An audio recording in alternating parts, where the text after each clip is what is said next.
Pulis aresta con las dos personas na dos bypass operation alina Divisoria anoche inatalon-talon enante madrugada. Mga alas 7 pasada anoche, el personal del side shop del Police Station 5 na Divisoria, ya conduci bypass operation alina camino entrada para nulumbangan. Ya puede aresta con un pedicab driver, si Eugene Duhay Lunsud, 22 años residente de Lumbangan.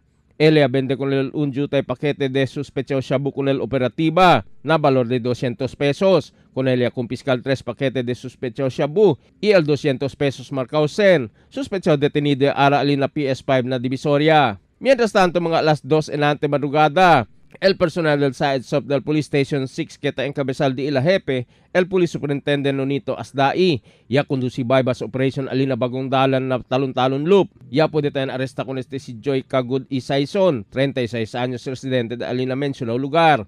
Con el sospechoso ya confiscal na su posesión el 3 paquete de sospechoso shabu, el 200 pesos marcausen y el mga drug paraphernalia. Sospechoso ta enfrentar el caso de ilegal vendida de droga prohibido. Emil Tuban, Dateline Zamboanga.